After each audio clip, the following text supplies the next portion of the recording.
तो मित्रों चलिए आज सॉल्व करते हैं हम हिस्ट्री का डेली क्वेश्चन सॉल्विंग 6। और इसी के साथ आपके जो क्वेश्चन हैं वो हो जाएंगे 150 ऑफ हिस्ट्री। चलिए मॉडर्न हिस्ट्री। सबसे पहला question, with reference to the permanent revenue settlement system introduced by Lord Cornwallis in 1793 consider the following statement. तो भाई इसमें आपका परमानेंट सेटलमेंट सिस्टम आपको समझना जरूरी है। ठीक है। परमानेंट रेवेन्यू सेटलमेंट सिस्टम था क्या? ये आपका बंगाल, बिहार, उड़ीसा, बनारस जो है वहां पर इंट्रोड्यूस किया गया था, और नदन कर्नाटक में भी 18th सेंचुरी में। जो जमींदार थे वो ओनर्स थे लैंड के, और 10 ईयर का सेटलमेंट उनके साथ में किया गया था under governor general Lord Cornwallis. ठीक है। तो भाई इसमें जो जमींदार थे उनको लेजिटिमेट सक्सेसर्स के तौर पे रिकॉग्नाइज किया गया था। तो पहला आ जाता भाई आपका, जमींदार were made owners of the land and their rights of ownership was made hereditary and transferable. तो भाई बिल्कुल सही। दूसरा, initial fixation of revenue under this system was arbitrary and without any consultation with the जमींदार। तो भाई जमींदार क्या करते थे पता है आपको? 10th 11th का जो था रेंट था वो पे करते थे। ठीक है। जमींदार वर टू पे 10 11 of the rent they receive from the peasantry. तो भाई हम दोनों को जो क्या नाम स्टेटमेंट है आपकी, दोनों भाई इसी से समझ में आ जाते हैं। ठीक है, ये भी सही है और ये भी सही है। मतलब जमींदार को ना पूरा का पूरा रेवेन्यू देना पड़ता था ड्यू डेट पे, अगर चाहे फसल आपकी खराब हो गई है उसके बाद भी। तो भाई 1 2 and 3। Question number 2, consider the following statement with regards to the Ahrar movement. Ahrar movement आपका कब आया था? यह आया था आपका 1910 में अंडर द लीडरशिप ऑफ मौलाना मोहम्मद अली, हकीम अजमल खान, हसन इमाम, मौलाना जफर अली खार और मजहर उल हक। तो भाई इससे आपको क्या पता चलता है? इससे आपका स्टेटमेंट 2 सही आता है। अब उसके बाद में आता है कि भाई it supported the idea of self government and advocated active participation in militant nationalist movement. तो भाई ये भी बिल्कुल सही है। And it was against loyalist politics of Aligarh school and zamindar. तो भाई ये भी सही है। 1 2 and 3। Question number 3, consider the following statement with regards to the all India women's conference AIWC। तो it was founded by Ramabai Ranade इन 1927। तो भाई आपका आंसर बिल्कुल गलत है। इसको फाउंड किया था मार्गरेट कजिन्स ने 1927 में। ठीक है। इसके बाद it work for a society based on the principle of social justice, integrity and equal status for all. तो भाई ये बिल्कुल सही है।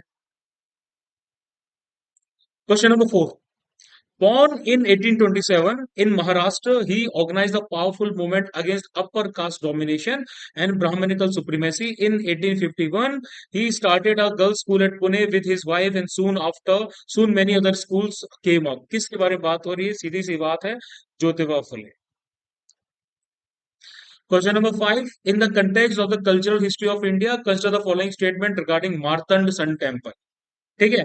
It was built by the Karkota dynasty of Kashmir in the 8th century CE। बिल्कुल सही। ठीक है। इसको किसने बनाया था? भाई राजा थे ललितादित्य।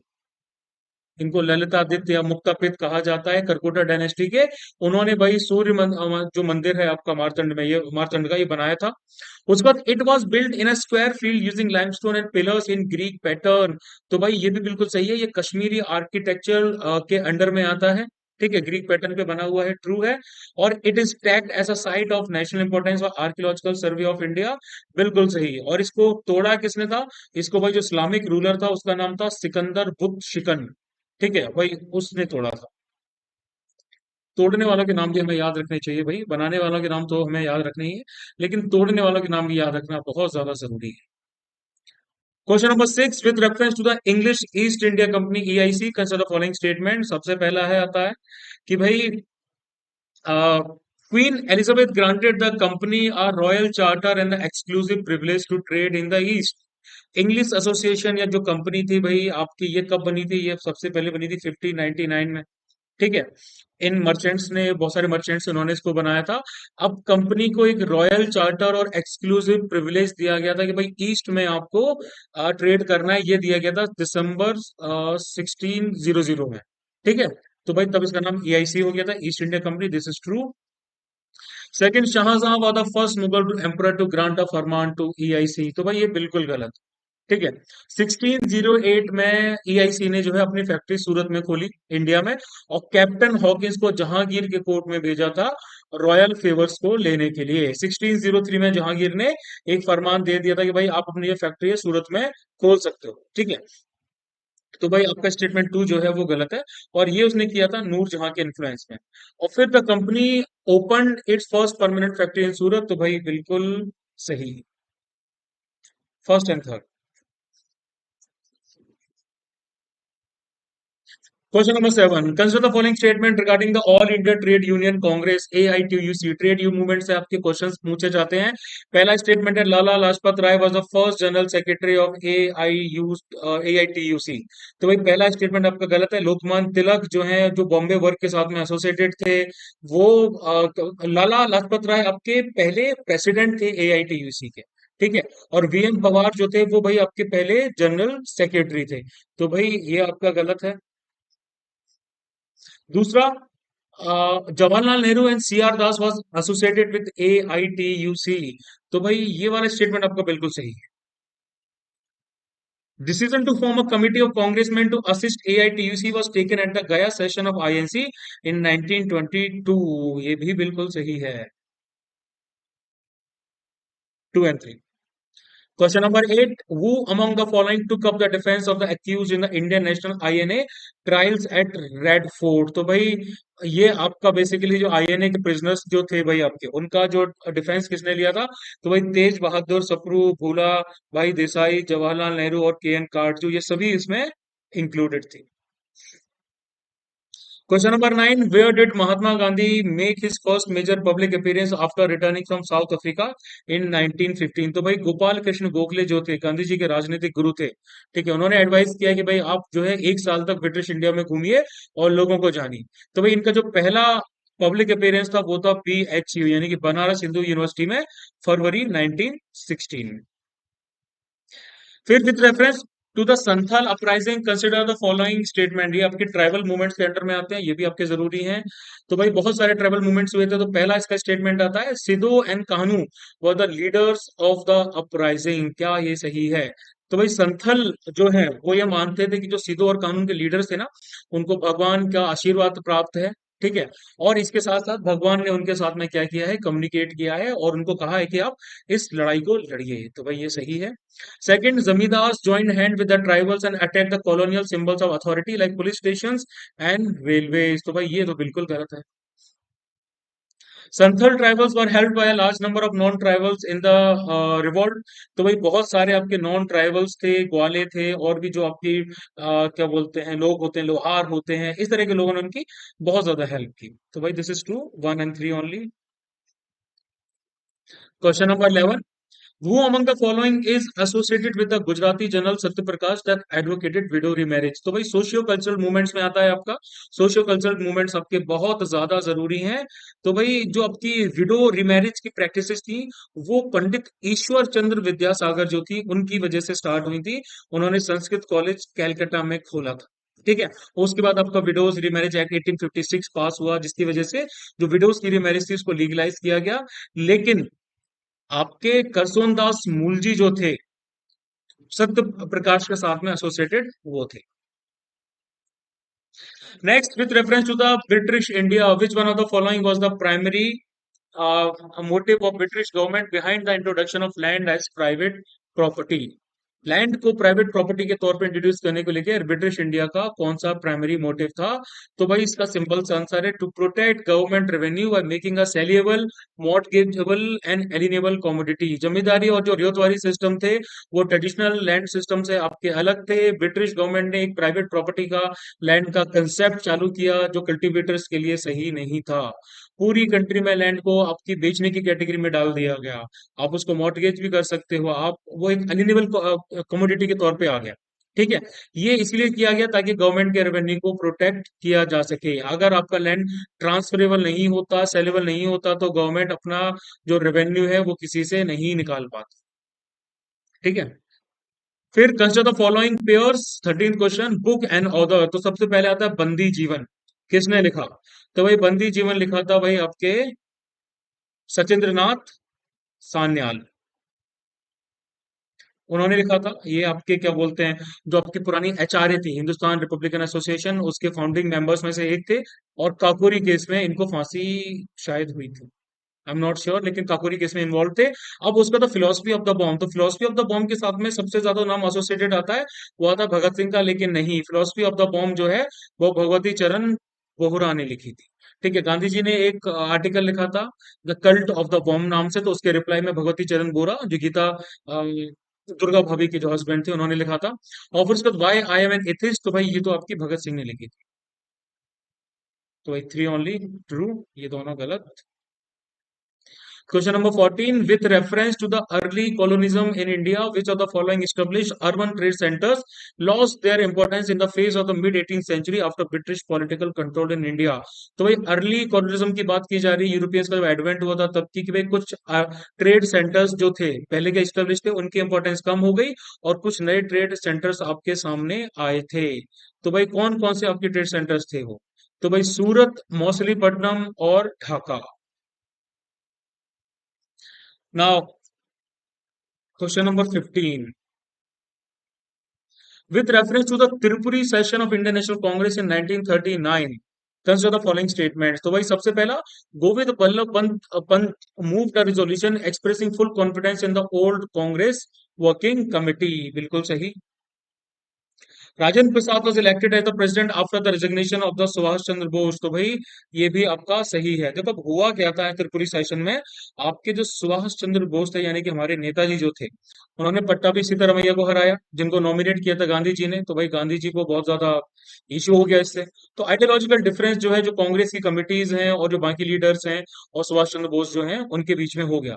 सुभाष चंद्र बोस जी ये कहते थे कि भाई कांग्रेस जो है खुद से इमीडिएट स्ट्रगल स्टार्ट कर सकती है, गांधी जी ने कहा कि नहीं, मास स्ट्रगल का ये टाइम नहीं है। तो भाई त्रिपुरी सेशन में गोविंद बल्लभ पंत ने फुल कॉन्फिडेंस दिखाया कि ओल्ड वर्किंग जो कमेटी है, कि मतलब हम गांधी जी की लीडरशिप में यकीन रखते हैं। तो भाई वो आपका मेजोरिटी के थ्रू पास हुआ, लेकिन गांधी जी ने उस रेजोल्यूशन को अप्रूव नहीं किया। ठीक है, तो भाई बाद में इनके बड़े रट्टे हुए थे। तो भाई इसमें आ जाएगा बोथ वन एंड टू। फिर आता है in the context of temple entry movement during freedom struggle, who among the following was और were associated with the Guruvayur temple entry movement. ठीक है, तो भाई इसका सिंपल सा आंसर भाई आपका सुब्रमण्यम तिरुवंबु, पी कृष्ण पिल्लई और ए के गोपालन, ये तीनों के तीनों जो लोग थे, ये टेम्पल एंट्री सत्याग्रह जो था आपका गुरुवायूर में 1931 में 1 नवंबर को हुआ था, उसके साथ एसोसिएटेड थे। क्वेश्चन नंबर 17 आता है आपका, consider the following statement about Sadharan Brahmo Samaj. ठीक है, Anand Mohan Bose, Shivchandra Dev and Umesh Chandra Dutta were its founding members. ये आपका सोशियो कल्चरल मूवमेंट में से आता है, बहुत सारे क्वेश्चंस पूछे जाते हैं। तो पहला स्टेटमेंट आपका सही है। दूसरा, it accepted the doctrines of faith in supreme being and the belief that Vedas are infallible. तो भाई ये तो बिल्कुल नहीं था। ठीक है, उन्होंने भाई इस चीज को नहीं माना। One only. Question number 18. Which of the following Portuguese viceroy captured Goa and established Portuguese domination over the entire Asian coast from Hormuz in the Persian Gulf to Malacca in Malaya and Spice Islands in Indonesia? तो भाई इसका answer है Alphonso दे अल्बकर। ठीक है, viceroy था Portuguese India का, 1509 से लेकर 1515 तक रहा था, और पोर्टुगीज पावर जो है उसी ने भाई कंसोलिडेट की थी। इसके साथ साथ आप लोगों को गोवा इंक्विजिशन जो है वो पढ़ना चाहिए, तब है भाई आपको पोर्टुगीज के बारे में सही से पता लगेगा। फिर आता है during colonial rule British economic policies completely change the nature of Indian trade. बिल्कुल सही। In this context which of the following were the chief exports of India by the end of 19th century. East India Company ने क्या किया, British manufacturers को promote किया और ऐसी policies लाई free trade की जो आपकी वन साइडेड थी। इंडिया के जो डोर्स थे वही फॉरेन गुड्स के लिए खुले हुए थे, लेकिन इंडियन जो गुड्स थे वो अगर ब्रिटेन पहुंचते थे उन पे हाई इंपोर्टेड ड्यूटीज लगाई जाती थी। तो भाई इंडियन हैंडमेड गुड्स जो है ऑटोमेटिकली क्या हो गया, जो चीपर ब्रिटिश मिल के प्रोड्यूस जो गुड्स थे उनके साथ में compete नहीं कर पा रहे थे। तो भाई इसमें क्या हुआ कि भाई आपके जो इंडिया वाले हैं उनको कुछ रॉ मटेरियल्स एक्सपोर्ट करने के लिए फोर्स किया जाता था। लाइक आपको कॉटन हो गया, सिल्क हो गया। ठीक है, मैन्युफैक्चर प्रोडक्ट्स पे बहुत ज्यादा ड्यूटीज लगा रखी थी।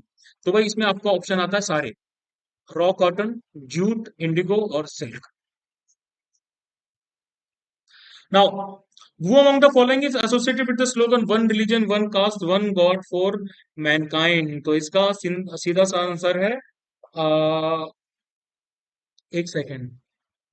हाँ, श्री नारायण गुरु, केरला में। Question number 21, consider the following statement with reference to the Lucknow session in 1916. तो Lokmanya Tilak and Madan Mohan Malviya played an important role in the Congress League Pact. तो आ, ये आपका स्टेटमेंट गलत है। क्यों गलत है?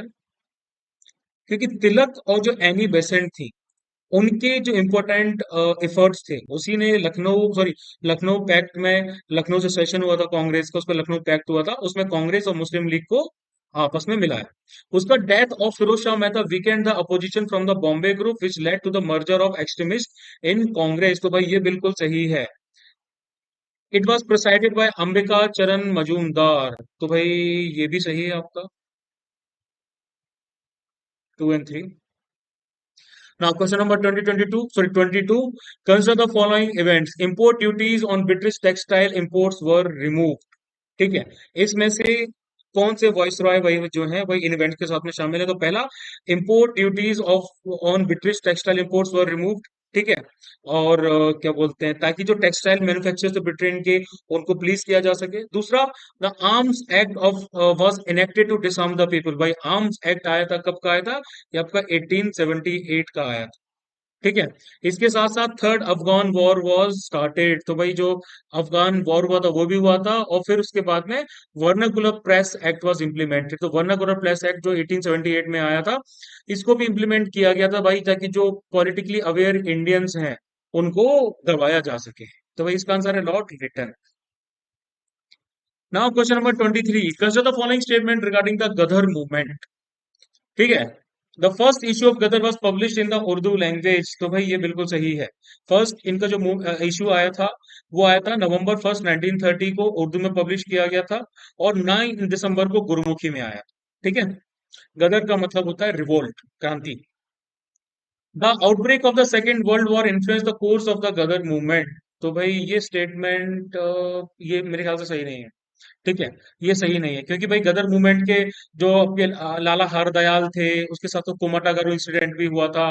फर्स्ट वर्ल्ड वॉर के दौरान ये सब चीजें हुई थी। तो भाई करतार सिंह सरावा भी काफी एक्टिव थे। तो भाई ये गलत है। और श्योर committee was set up to inquire about the Komagata Maru incident. तो भाई ये बिल्कुल सही है। गूगल करना कोमाटागारू इंसिडेंट को, डिटेल में पढ़ना, हिस्ट्री बहुत इंटरेस्टिंग है। First and three. Now question number 24, after the retirement of Firoz Shah Mehta with reference to,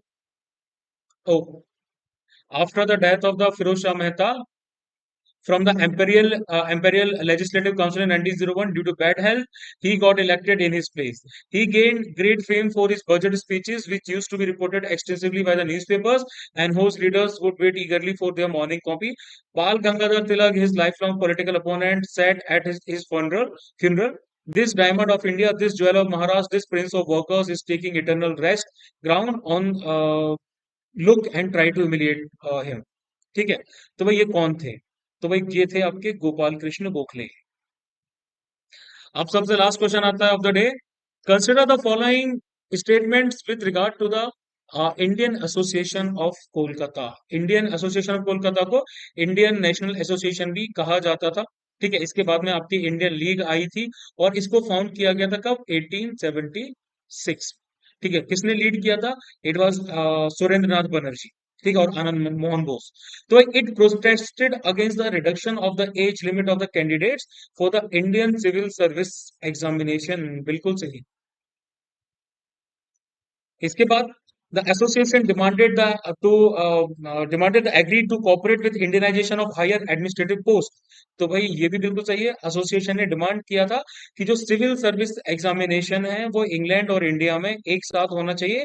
इसके साथ साथ जो हायर एडमिनिस्ट्रेटिव पोस्ट है उनको इंडियनाइज किया जा सके। तो भाई ये भी सही। And it led a campaign in favour of the Indian Arms Act 1878।